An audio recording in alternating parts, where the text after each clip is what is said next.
Ei, pessoa rara que está do outro lado da tela. Sabe aquele ditado que diz, antes só do que mal acompanhado? Pois é, hoje você vai ver uma história que dá vontade de gritar com os personagens. Uma história de amor. Não. Uma história de golpe. De confiança quebrada. De uma filha que deu tudo para a mãe e quase perdeu até o chão onde pisava. Você está pronto para sentir raiva, indignação e, no final, um aprendizado que vai ecoar na sua alma.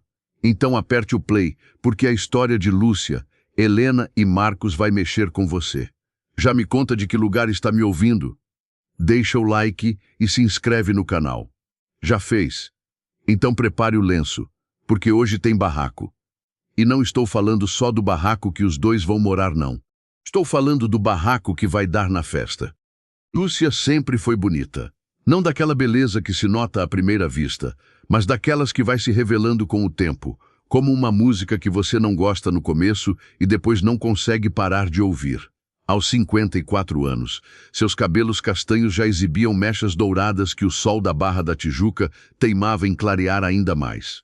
Seus olhos, de um verde cansado mas ainda vivo, guardavam a memória de uma juventude dedicada aos outros. Primeiro aos pais, depois ao marido, depois à filha. Lúcia nunca viveu para si. E quando o marido, Pedro, faleceu vítima de um câncer fulminante que a levou em 8 meses contados, ela descobriu que não sabia mais quem era sem ter alguém para servir. Pedro foi um bom homem, desses que trabalham a vida inteira num emprego só, que chegam em casa cansados, mas ainda assim perguntam como foi o dia. Não deixou fortuna, deixou saudade. E deixou Helena, a filha de ambos, que na época da morte do pai tinha apenas 22 anos. Olhos vermelhos de tanto chorar, mas um fogo no peito que a mãe nunca teve.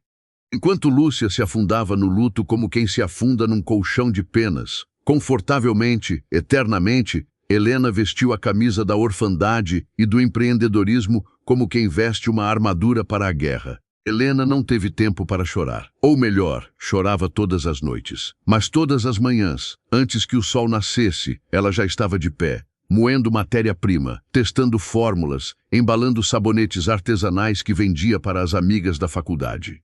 Começou num fundo de garagem alugado num bairro industrial do Rio de Janeiro, com uma mesa de madeirite, uma balança de precisão comprada em loja de usados e um sonho que parecia grande demais para uma menina que acabara de perder o pai. Ela mesma misturava os óleos essenciais, ela mesma cortava os sabonetes, ela mesma desenhava os rótulos à mão. No começo, vendia 50 unidades por mês. Depois 100. Depois 500. O primeiro ponto de virada foi quando uma blogueira de beleza, dessas com 500 mil de seguidores, provou o hidratante de manteiga de karité de Helena e fez um vídeo dizendo que era o melhor que já tinha usado. O vídeo viralizou. Em 3 dias, o estoque de Helena esgotou. Ela passou a noite em claro, chorando de alegria e de medo. No dia seguinte, pediu demissão do emprego de assistente administrativo que pagava as contas e se jogou de cabeça no negócio. Veio o primeiro galpão, depois o segundo, depois a fábrica. Em 10 anos, Helena transformou aquela semente plantada na garagem em um império. Cosméticos naturais, orgânicos, cruelty-free. A marca dela estava nas prateleiras das maiores redes de farmácia do Brasil. Ela apareceu na revista Exame, foi entrevistada no Fantástico, recebeu o prêmio de empresária do ano. Mas quem a conhecia de verdade sabia. O dinheiro nunca mudou Helena. O que mudou Helena foi a solidão. Porque no meio de todo aquele sucesso, ela continuava sendo a menina que perdeu o pai muito cedo. E continuava sendo a filha que via a própria mãe definhar no sofá, assistindo novela, comendo biscoito recheado, esperando a vida passar. Helena sentia uma mistura de amor e pena. Amor porque era a mãe.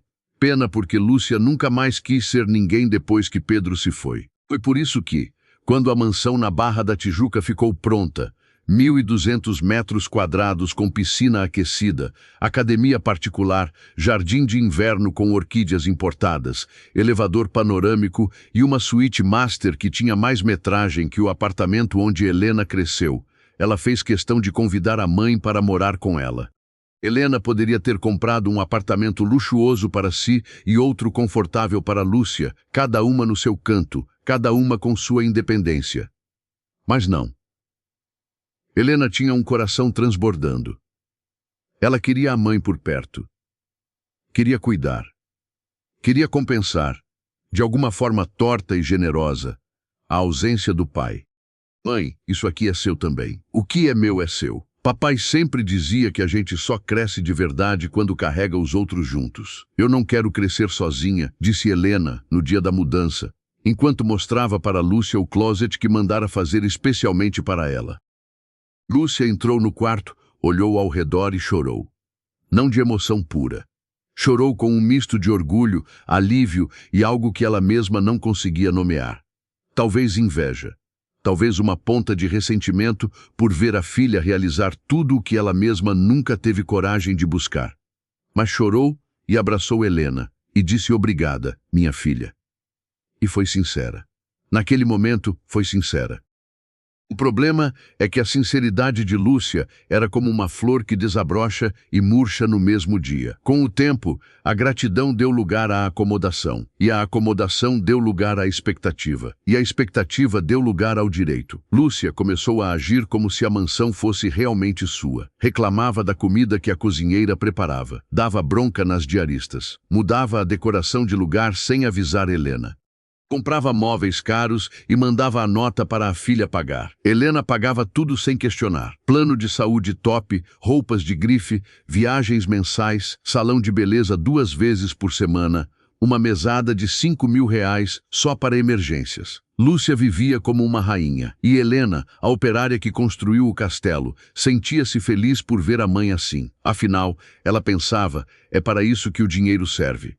Para dar conforto a quem a gente ama. Mas havia algo que o dinheiro não comprava e que Lúcia queria desesperadamente. Companhia. Amor romântico. Alguém que a olhasse do jeito que Pedro olhava antes do câncer, antes das quimioterapias, antes daquele silêncio pesado que antecedeu a morte. Lúcia queria ser desejada. Queria sentir o coração acelerar. Queria um homem que a fizesse esquecer que tinha 54 anos, que a fizesse acreditar que ainda dava tempo de recomeçar. Foi num cruzeiro de fim de ano que Helena pagou para a mãe não ficar sozinha. Vai, mãe, aproveita, conhece gente nova, sai dessa mansão, que Lúcia conheceu Marcos. Ele tinha 56 anos, bigode grisalho bem aparado, dentes brancos e alinhados que deviam custar uma fortuna, fala mansa e um jeito de cavalheiro do século passado. Abria a porta do carro, puxava a cadeira no jantar, elogiava o vestido com a precisão cirúrgica de quem estudou cada palavra num manual de conquista de mulheres maduras e bem-sucedidas. Viúvo também, disse ele na primeira noite, durante um jantar à luz de velas no convés principal do navio. Perdi minha esposa há 5 anos. Câncer de mama. Foi devastador. Fiquei anos sem conseguir olhar para outra mulher. Mas aí você apareceu, Lúcia, e eu senti algo que não sentia há muito tempo. Os olhos dele marejaram. Ou parecia. Na penumbra do navio, com o vento bagunçando os cabelos e o coração carente de Lúcia batendo descompassado, qualquer lágrima parecia verdadeira. Lúcia acreditou. Como não acreditaria? Marcos sabia dizer exatamente o que ela precisava ouvir. Você é linda. Como pode uma mulher dessa idade ser tão jovem? Sua filha deve ter muito orgulho de você. Ele fazia perguntas sobre Helena. Muitas perguntas. Mas Lúcia achava que era interesse genuíno, curiosidade de alguém que queria conhecer sua família. Helena é empresária, dizia Lúcia, com o peito estufado. Tem uma fábrica de cosméticos. Moramos numa mansão na Barra. É uma menina maravilhosa. Me dá tudo. E bom, respondia Marcos, com um brilho nos olhos que Lúcia interpretava como admiração, mas que era, na verdade, o brilho do caçador que acaba de localizar a presa. Que bom que ela tem uma mãe tão dedicada. Certeza que você teve tudo a ver com o sucesso dela. E Lúcia, coitada, acreditava. Nos braços do ego, qualquer mentira vira colo. Eles trocaram WhatsApp, depois ligações de horas madrugada adentro, depois encontros no Rio, sempre que Helena liberava o helicóptero da empresa para levar a mãe a algum lugar. Sim, helicóptero.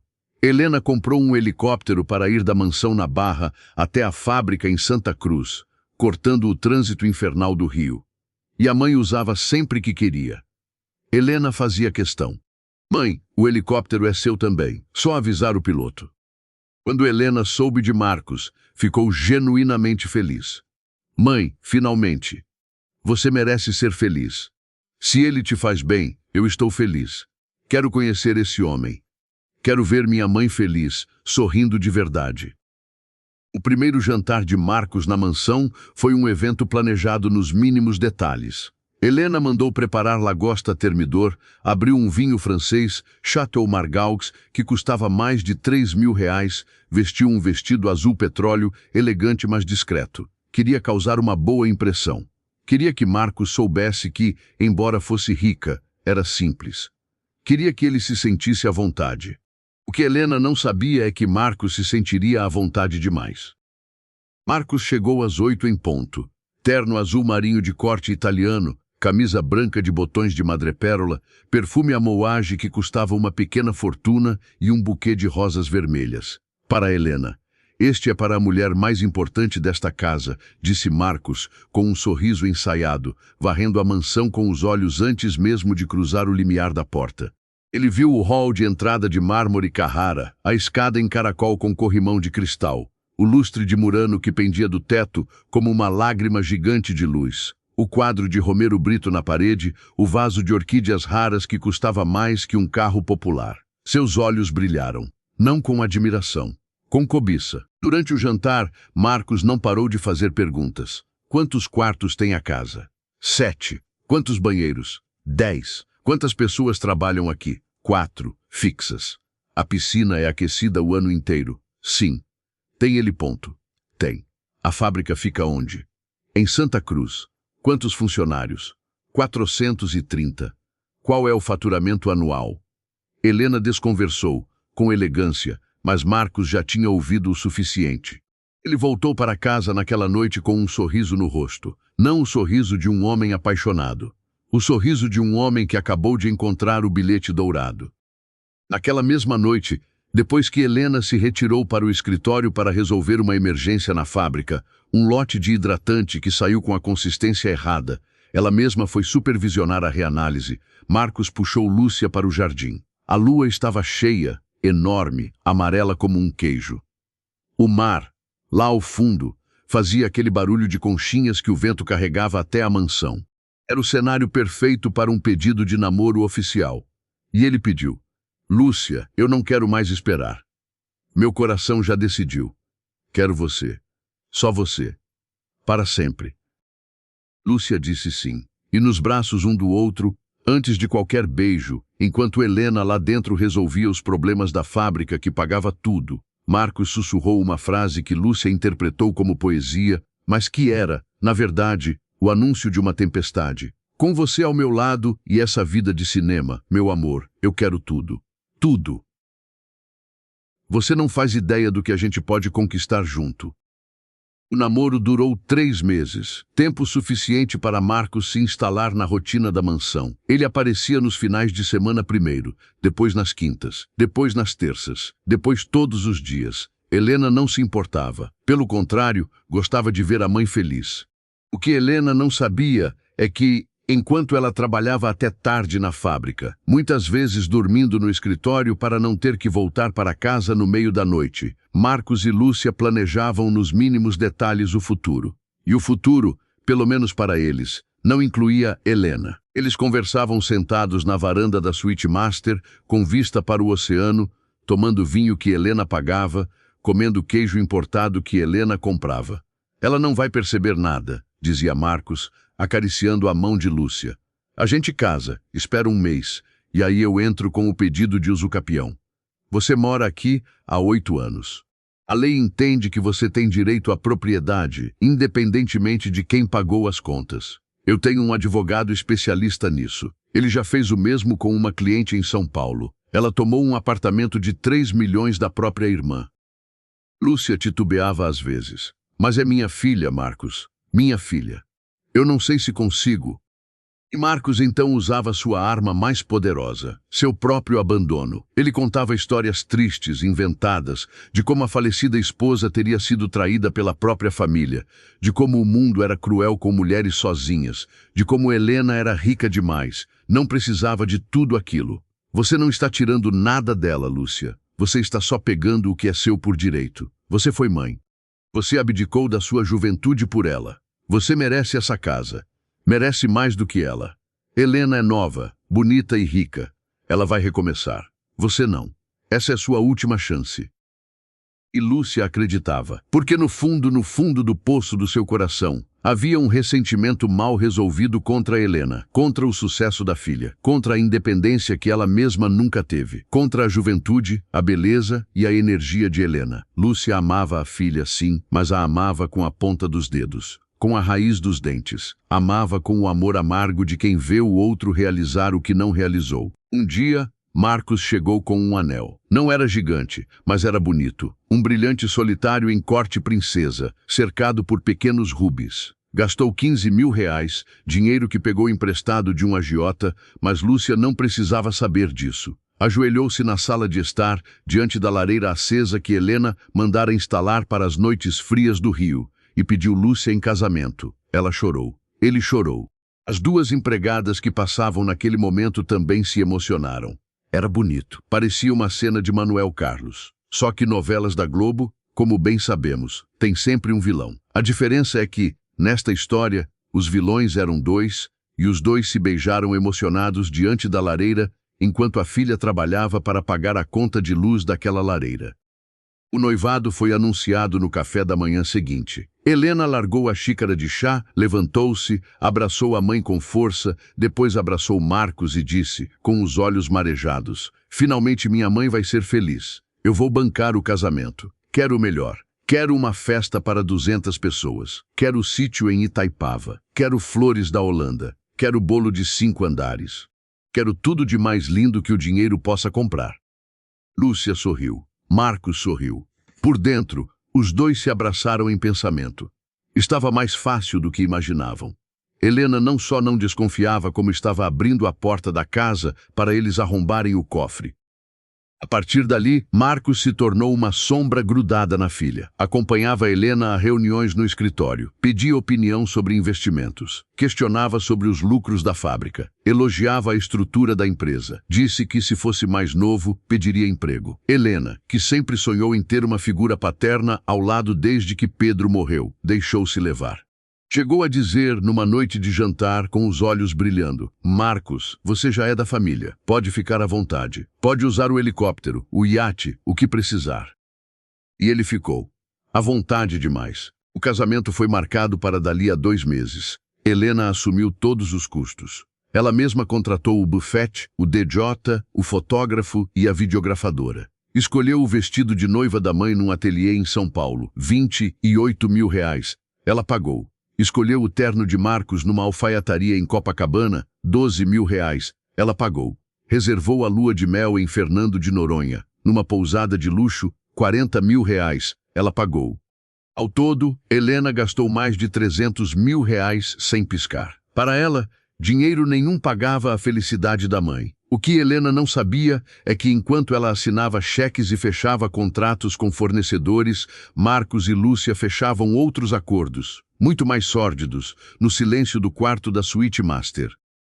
Tudo veio à tona por causa de Francisca. Dona Francisca, ou tia Francisca, como Helena a chamava, trabalhava na mansão há 6 anos. Era uma senhora negra, de cabelos brancos presos em coque apertado, mãos calejadas de tanto lavar, passar e encerar, mas um coração que parecia ter saído diretamente de um manual de bondade. Francisca tinha 63 anos, 3 filhos criados, 7 netos e uma sabedoria de quem já viu de tudo nessa vida. Ela amava a Helena como se fosse sua própria filha. Tinha visto a menina perder o pai, tinha visto a menina construir um império com as próprias mãos sujas de óleo essencial, tinha visto a menina nunca, jamais, pedir nada em troca de ninguém. Francisca não suportava falsidade. E foi por isso que, naquela tarde de uma terça-feira chuvosa, quando Lúcia e Marcos achavam que a mansão estava deserta, ela ouviu tudo. Helena tinha ido à fábrica resolver um problema na linha de produção dos cremes anti-idade. As outras empregadas estavam no supermercado fazendo as compras da semana. O caseiro estava de folga. A mansão parecia vazia. Francisca fingiu que ia tirar uma soneca no quartinho dos funcionários, um quarto pequeno mas digno, com cama de solteiro, televisão e ar-condicionado, que Helena mesma decorou para a empregada, mas na verdade desceu a escada de serviço silenciosa como uma sombra, sem fazer barulho, como só quem trabalha em casa grande sabe fazer. A conversa vinha da sala de estar. Eles estavam falando alto, confiantes demais, confiantes de que ninguém os ouvisse. A porta de correr para o jardim estava aberta e a chuva lá fora abafava os sons. Marcos dizia, com a voz grave que Lúcia achava sexy: "A gente casa, espera um mês, e aí eu entro com o pedido na justiça. A casa é sua também, Lúcia. Você mora aqui há 8 anos. Tem direito à metade. A lei é clara. Usucapião familiar. É novidade, mas já tem jurisprudência." Lúcia riu. Não um riso nervoso, mas um riso cúmplice. Um riso de quem já havia sido convencida havia muito tempo. Ela nunca vai doar a metade da casa, Marcos. Você é louco. A Helena é apegada demais. Quem falou em doação? Marcos respondeu, baixando ainda mais a voz, aproximando-se de Lúcia no sofá de couro branco. A gente vai na justiça. Usucapião. Você mora aqui há 8 anos. Paga a conta. Não, mas a justiça não precisa saber disso. A gente diz que você sempre contribuiu, que comprava comida, que pagava as empregadas, que fazia reformas. A gente inventa umas histórias. Eu já tenho um advogado. Chama-se Dr. Ronaldo. Ele resolve isso rapidinho. Metade da mansão no nosso nome. Depois a gente vende, pega o dinheiro, uns 10, 12 milhões e some. Vai morar em Portugal, na Espanha, onde ninguém nos conhece. Lúcia ficou em silêncio por alguns segundos. Francisca prendeu a respiração. Seu coração batia tão alto que ela achou que eles iam ouvir. Ela rezou baixinho, um Pai Nosso silencioso. Meu Deus, faz essa mulher voltar atrás. Faz ela lembrar que é mãe. Então Lúcia falou, e Francisca sentiu o chão sumir debaixo dos seus pés. Ela realmente faria tudo por mim. É a minha filha. Eu sei. Mas você está certo. Ela não pode ter tanto poder assim. Ela tem que aprender que eu também existo. A gente precisa dar um jeito. Depois do casamento, eu converso com ela. Falo que quero ser sócia. Que quero meu nome na empresa também. Quero uma porcentagem dos lucros. Se ela recusar, a gente usa isso contra ela. Ingratidão. Filha que não reconhece os esforços da mãe. A gente vai para a imprensa. Eu dou entrevista. Choro. Conto como ela me abandonou depois que o pai morreu. Acredite, Marcos, o público ama uma mãe sofredora. Marcos completou, com um sorriso de lobo. Exatamente. E se ela ameaçar cortar o dinheiro, a gente usa a mídia de novo. Imagina a manchete. A herdeira bilionária abandona a própria mãe à míngua. Ela perde tudo. A empresa quebra. O mercado de cosméticos é cruel. Cancelamento não tem perdão. E aí a gente compra a fábrica por 1/3 do valor. Eu já sei até quem pode financiar isso. Um amigo meu, investidor anjo, adora negócio sujo. Foi demais para Francisca. Ela subiu as escadas de volta com as pernas trêmulas, entrou no quarto, fechou a porta e chorou. Chorou por Helena, chorou de raiva, chorou de decepção. Depois, enxugou as lágrimas, pegou o celular e mandou uma mensagem para Helena. Minha filha, a senhora precisa voltar para casa agora. Mas volta sozinha. Não conta para ninguém, nem para sua mãe. É muito importante. A vida da senhora pode mudar hoje. Confia em mim, que eu nunca menti para a senhora. Helena chegou em 20 minutos. Acelerou a Mercedes como nunca, furou o sinal vermelho na Avenida das Américas, quase foi parada pela polícia. Entrou pelos fundos, como Francisca pediu, subiu a escada de serviço e encontrou a empregada no quartinho, sentada na cama, com as mãos trêmulas segurando 1/3. Francisca sentou a patroa na cama ao seu lado, segurou suas mãos calejadas e contou tudo. Cada palavra.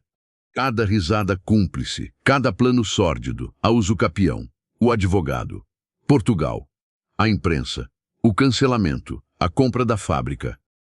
Helena ouviu em silêncio, primeiro com o rosto pálido como a cal da parede, depois com os olhos injetados de lágrimas que ela se recusava a deixar cair, depois com os punhos cerrados, as unhas cavando a própria carne. Quando Francisca terminou, Helena ficou imóvel por um longo minuto. A chuva lá fora engrossara. Dava para ouvir os pingos batendo nas folhas da jabuticabeira do quintal. Então Helena levantou-se, abraçou Francisca com a força de quem está se segurando para não desabar e disse, com a voz embargada mais firme: "Obrigada, tia Francisca. A senhora acabou de salvar minha vida. Não só minha vida, minha empresa, minha sanidade. Agora vai ter que acontecer o que tiver que acontecer, mas vai ser do meu jeito. Ninguém vai fazer de Helena boba. Eu não construí um império levando flores. Eu construí na marra, na unha, no ódio. E é com ódio que eu vou reagir." Nos dias seguintes, Helena não demonstrou nenhuma mudança. Continuou sorrindo para a mãe no café da manhã. Continuou tratando Marcos com cordialidade na hora do jantar. Continuou assinando cheques para os fornecedores do casamento. Só que agora, cada sorriso doía como uma bisturi. Cada abraço na mãe era uma facada que ela mesma espetava no próprio peito. Cada vez que Marcos chamava Helena de minha filha querida, ela tinha que segurar a vontade de gritar: "Cala a boca, seu golpista de merda." Mas Helena era empresária. Sabia esperar. Sabia que o melhor contra-ataque não era o grito. Era a surpresa. Era a humilhação pública. Era o olho no olho, na frente de todos, com provas na mão. Ela contratou um investigador particular. Em uma semana, o homem descobriu tudo. Marcos não era viúvo. Era divorciado há 20 anos, com 3 processos por apropriação indébita nas costas. Tinha tentado dar o mesmo golpe em uma senhora em Angra dos Reis, que perdeu o apartamento na praia para ele. A senhora, Dona Ivone, de 67 anos, topou testemunhar em troca de Helena pagar seus honorários advocatícios. Helena pagou. Também descobriu que Marcos não tinha onde cair morto. Morava de favor num barraco na Rocinha que pertencia a um primo traficante, já preso. O barraco tinha 2 cômodos, piso de cimento queimado e goteira quando chovia. Marcos se vestia de grife com dinheiro emprestado, usava perfume à amostra grátis que pegava em lojas de departamento e mentia sobre tudo. Helena guardou cada informação. Guardou os áudios que Francisca gravou escondida. Sim, Francisca teve a presciência de ligar o gravador do celular quando ouviu a conversa. Guardou os depoimentos. Guardou os processos. Guardou a raiva. O dia do casamento chegou. Era um sábado ensolarado em Itaipava, daqueles que fazem a serra parecer um cartão postal. O sítio que Helena alugou era uma propriedade de tirar o fôlego. Jardins desenhados por paisagista, lagos com carpas, uma capela de pedra do século XIX restaurada, salão de festas com capacidade para 300 pessoas, cozinha industrial, garagem para 100 carros. Helena cuidou de cada detalhe. Buffet renomado, comandado pelo chefe mais badalado do Rio. DJ famoso que tocou no último Réveillon de Copacabana. Flores vindas diretamente da Holanda, rosas brancas, lírios, orquídeas. Doces finos de uma confeitaria francesa em São Paulo. Bolo de 5 andares, coberto com pasta americana e flores de açúcar que pareciam reais. Os 200 convidados lotaram a capela. Gente importante do mundo dos negócios, políticos, artistas, influenciadores digitais. Helena convidou até alguns jornalistas da coluna social. Não por acaso. Lúcia estava deslumbrante em seu vestido branco, desenhado sob medida por um estilista famoso, com direito a véu de renda e cauda de 3 metros que 2 daminhas de honra carregavam. Seus cabelos estavam presos num coque baixo com flores naturais. Sua maquiagem era impecável, feita por um profissional que atendia novelas da Globo. Ela sorria o tempo todo, como se estivesse vivendo o melhor dia da sua vida. Marcos, de smoking preto de grife, gravata borboleta e sapatos de couro italiano, parecia saído de uma revista de luxo. Abriu a porta da limusine para Lúcia, ajudou-a a descer, beijou sua mão. Ceninha ensaiada. Ensaio de golpista. Helena, linda num vestido azul marinho que valorizava seus olhos castanhos e sua pele morena, sentou na primeira fila. Ao seu lado, Francisca, vestida com um tailleur azul claro que Helena comprou para ela na mesma loja onde comprou o próprio vestido. Tia Francisca, a senhora vai estar ao meu lado hoje. A senhora merece. E ao lado de Francisca, 3 seguranças particulares, vestidos à paisana, que Helena contratou para o caso de Marcos tentar alguma loucura. O padre, um amigo da família, Padre Antônio, que conhecia Helena desde criança, fez a cerimônia. Foi bonita. As leituras foram emocionantes. Teve Salmo 23, teve Ave Maria cantada por uma soprano, teve troca de alianças com direito a lágrimas. Muitas lágrimas. Lúcia chorou. Marcos também, com um choro tão convincente que dava até medo. Helena não chorou. Helena observava. Helena esperava. Depois, todos se dirigiram ao salão de festas para a recepção. Champanhe francesa, camarões enormes em bandejas de prata, música suave ao fundo. Os convidados brindaram, comeram, dançaram. Tudo corria perfeitamente. Até o momento do discurso. Era tradição nestas festas que a filha da noiva falasse. Helena pediu a palavra ao mestre de cerimônias. Subiu ao palco, microfone na mão, olhar firme. Os 200 convidados aplaudiram, pensando que seria um discurso emocionado de filha para mãe. "Que linda!" ouviu-se alguém gritar. "Helena é tão generosa", sussurrou uma convidada para a outra. Helena levou o microfone aos lábios, ajeitou o cabelo, respirou fundo e começou. "Queridos amigos, familiares, funcionários, jornalistas que eu convidei especialmente para estar aqui hoje." Ela fez uma pausa e olhou para a mesa da imprensa, onde 3 repórteres da coluna social anotavam tudo. "Primeiro, quero agradecer a presença de todos vocês. Este é um dia especial. Minha mãe está feliz. E eu, como filha, sempre quis a felicidade dela. Sempre. Por isso, dei a ela uma casa de 1.200 metros quadrados na Barra da Tijuca. Dei roupas de grife. Dei viagens internacionais. Dei dinheiro vivo na conta todos os meses. Dei helicóptero. Dei iate. Dei tudo o que uma filha poderia dar. Inclusive, paguei esta festa sozinha. R$300 mil, sem ajuda de ninguém. O noivo não deu um centavo." Os convidados olharam uns para os outros, sem entender o tom. Alguém riu sem graça. Lúcia franziu a testa. Marcos engoliu em seco, pegou o copo de champanhe e bebeu de um gole só. Helena continuou, com a voz cada vez mais firme, cada vez mais alta. "Eu pensei que estava fazendo a coisa certa. Pensei que minha mãe me amava. Pensei que o homem que ela escolheu era um cavalheiro. Pensei que estávamos construindo uma família. Mas aí, a vida tem dessas coisas, né? Colocou uma pessoa boa no meu caminho. Uma pessoa que ouviu o que não deveria ter sido dito. Uma conversa. Um plano. Um golpe. Um golpe contra mim. Contra a casa que eu construí. Contra a empresa que eu levantei com minhas próprias mãos." O silêncio caiu sobre o salão como uma bigorna que despenca do 10º andar. Alguém deixou cair um talher. Outro alguém pigarreou nervoso. O Dejout, sem saber o que fazer, cortou a música no meio. Helena virou-se lentamente para Marcos, que agora estava branco como o vestido da noiva. "Você nunca foi viúvo, Marcos. Eu mandei puxar seus antecedentes. Você é divorciado há 20 anos. Tem 3 processos por apropriação indébita registrados em 3 comarcas diferentes do estado do Rio de Janeiro. Já tentou dar o mesmo golpe em outra mulher em Angra dos Reis. Uma senhora chamada Ivone, de 67 anos, que perdeu o apartamento que o falecido marido deixou para ela. Ela está aqui hoje, Marcos. Levanta a mão, Dona Ivone." No fundo do salão, uma senhora de cabelos brancos, vestido rosa, lágrimas nos olhos, levantou a mão. Os convidados se viraram para olhar. Marcos empalideceu ainda mais. Se é que isso era possível. "Dessa vez, você deu azar", prosseguiu Helena. "Porque eu não sou uma senhora sozinha, Marcos. Eu sou uma empresária. Eu tenho recursos. E eu tenho uma funcionária que vale mais do que qualquer parente sanguíneo. Francisca, levanta, minha querida."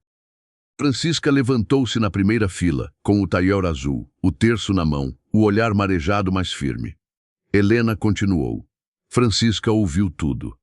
Sentada no quartinho dos fundos que eu mesma decorei para ela, Francisca ouviu cada palavra que vocês dois disseram naquela tarde de terça-feira. Ouviu falar em usucapião. Ouviu falar em tomar a minha casa. Ouviu falar em me destruir na imprensa. Ouviu falar em comprar a minha fábrica por 1/3 do valor. E Francisca, graças a Deus, teve a santa lucidez de ligar o gravador do celular.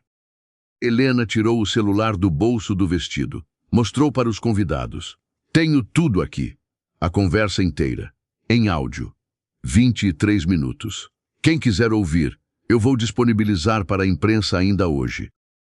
Lúcia levantou-se da cadeira principal, pálida, trêmula, o véu desalinhado. "Helena, pelo amor de Deus, para com isso agora. Você está destruindo o dia do meu casamento." Helena riu. Não um riso alegre, um riso amargo, cortante, que gelou a espinha de todos os presentes. Destruindo o seu casamento, mãe, a senhora ia destruir a minha vida. A senhora ia tomar a minha casa. A senhora ia me dar um golpe na justiça. A senhora ia mentir que eu tratava a senhora como empregada. A senhora ia me cancelar na mídia. A senhora ia destruir a empresa que eu construí enquanto a senhora dormia até meio-dia e gastava meu dinheiro em salão de beleza. E a senhora quer que eu tenha pena do seu casamento. Lúcia tentou falar, mas a voz não saiu. Seus lábios tremiam. Sua mão, com a aliança nova brilhando no dedo, tremia também. Helena então se virou para os convidados e continuou, agora com lágrimas nos olhos, mas voz de aço, e não para por aí. A mansão onde minha mãe mora é minha. A fábrica é minha. O helicóptero, o iate, o carro, o dinheiro, tudo é meu. E vai continuar sendo meu. Eu não vou dar um centavo a mais para este senhor. E a senhora mãe vai receber uma pensão alimentícia digna. Vai morar num bom apartamento. Vai ter plano de saúde, comida na mesa, roupas. Mas mansão não. Nunca mais. A senhora escolheu um golpista em vez da filha que limpou o seu vômito quando o senhor meu pai morreu. A senhora trocou o amor de uma vida inteira por um homem que só quer o seu dinheiro e o meu dinheiro. Então sinto muito. O amor de filha acabou aqui, nesta festa, neste palco, na frente de todos os seus amigos, parentes e da imprensa. O salão inteiro explodiu em cochichos. Alguém aplaudiu, era Dona Ivone, a senhora de Angra. Outros seguiram. O aplauso cresceu. Helena não esperou. Virou-se, desceu do palco, pegou Francisca pelo braço e caminhou em direção à saída. Antes de sair, parou, olhou para trás e disse, por cima do ombro, com a voz já cansada, a festa está paga. Comam, bebam, dancem. Mas saibam que estão comemorando o casamento de uma mulher que tentou tomar tudo da própria filha. Boa noite. E saiu, de cabeça erguida, vestido azul balançando, lágrimas escorrendo pelo rosto, mas sem olhar para trás. Lúcia caiu na cadeira, destruída. Marcos levantou-se, vermelho de raiva, e gritou para Helena, já distante, sua louca. Você vai ouvir dos meus advogados. Eu vou destruir você. Eu vou acabar com a sua vida. Os seguranças se aproximaram. O padre fez o sinal da cruz. A mãe de Marcos, que estava na mesa dos fundos, enterrou o rosto nas mãos de vergonha. Os convidados começaram a se levantar. Alguns foram embora. Outros ficaram para ver o fim do circo.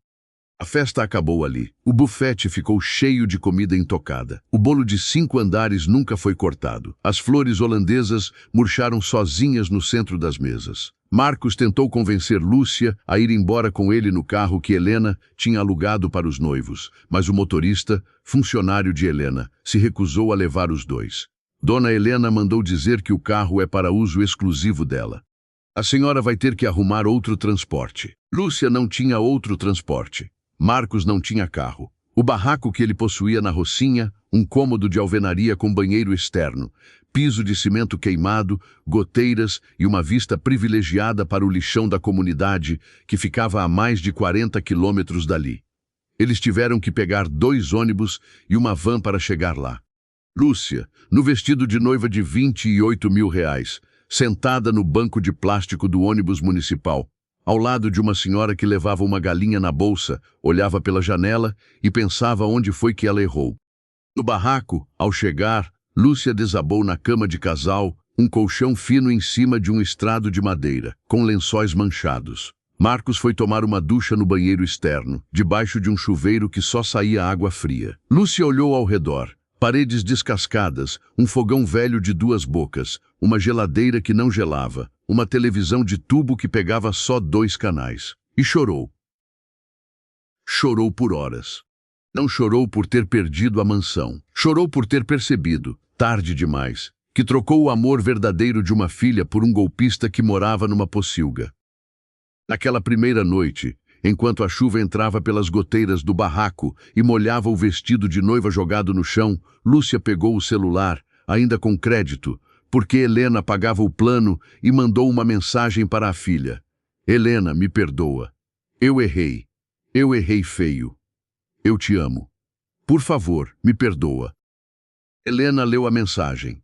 Leu e não respondeu. Colocou o celular sobre a mesa de cabeceira da suíte master, deitou-se na cama king size, ao lado de Francisca, que Helena convidou para dormir ali naquela noite, porque tia Francisca, a senhora não vai mais dormir no quartinho. E chorou. Chorou a dor de quem perdeu a mãe, mesmo com a mãe viva. Francisca acariciou seus cabelos, como fazia quando Helena era pequena e tinha pesadelos. Vai passar, minha filha, vai passar. A senhora é forte. A senhora sempre foi forte. Nos dias seguintes, o caso viralizou. O áudio gravado por Francisca foi parar no WhatsApp, no Twitter, no Instagram, no TikTok. Mãe golpista foi um dos assuntos mais comentados do Brasil por 3 dias seguidos. Helena deu entrevistas. Explicou que perdoava a mãe, mas que não podia mais morar com ela. Disse que pagaria um apartamento de 2 quartos na Tijuca para Lúcia, com mobília, plano de saúde e uma pensão de R$ 5.000 mensais. Lúcia, no barraco da Rocinha, ouviu a notícia pelo rádio de pilha do vizinho. E chorou de novo. Marcos foi preso uma semana depois. A Polícia Civil cumpriu mandado de prisão preventiva com base nos 3 processos por estelionato. Ele foi levado algemado para o presídio de Bangu. Dizem que, na cela, os outros presos o apelidaram de noivo da mansão e que ele virou motivo de piada. E aí, Marcos, cadê a mansão? Cadê a patroa? Marcos não ria. Lúcia, sozinha no barraco que Marcos deixou, com as goteiras, o colchão fino e a saudade imensa da filha, finalmente entendeu. Entendeu que amor não se mede pelo que se recebe, mas pelo que se dá. Entendeu que confundiu generosidade com permissão. Entendeu que a filha não era culpada por ser bem-sucedida. E entendeu, principalmente, que ninguém tem o direito de tomar o que não construiu. Helena, por sua vez, aumentou o salário de Francisca em 3 vezes, deu a ela uma das suítes da mansão, com varanda, vista para o mar, banheira de hidromassagem e uma placa na porta que dizia quarto da tia Francisca. E toda noite, antes de dormir, Francisca rezava um terço por Helena. E pedia a Deus que curasse o coração daquela menina que perdeu o pai, que construiu um império e que teve a coragem de dizer não para a própria mãe. E é aqui, meu amigo, minha amiga, que a gente separa o joio do trigo. Essa história parece absurda, mas acontece todo dia. Em menores proporções, em outros cenários, mas acontece. Parentes que confundem amor com carteira assinada. Gente que vê sua conquista como extensão da própria preguiça. Pessoas que trocam laços de sangue por laços de interesse. O que Helena nos ensina não é para odiar a mãe. O que Helena nos ensina é que não existe amor maior do que o amor próprio.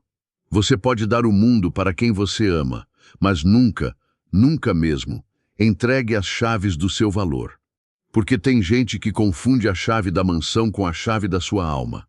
E quando isso acontece, meu amigo, a única saída é fazer como Helena. Levantar a cabeça, enxugar as lágrimas, chamar os seguranças e os bons amigos, como Francisca, e seguir em frente.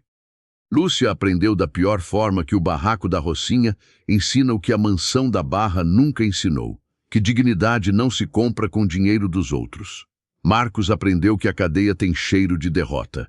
Helena aprendeu que dizer não é também um ato de amor a si mesma. Você é a única pessoa que vai morar consigo mesma para sempre. Então, por favor, não alugue seu coração para quem não paga nem o condomínio do respeito. Não confunda gratidão com permissão. Não deixe que ninguém transforme a sua mansão, seja ela uma casa de 1000 metros ou um quarto de 20, em um palco para os próprios interesses. Se você chegou até aqui, se emocionou, sentiu raiva ou vontade de aplaudir, compartilhe essa história. Marque aquela pessoa que precisa ouvir isso. E se inscreva no canal, porque histórias como essa não faltam nesse mundo. E eu estarei aqui para contar cada uma delas. Até a próxima.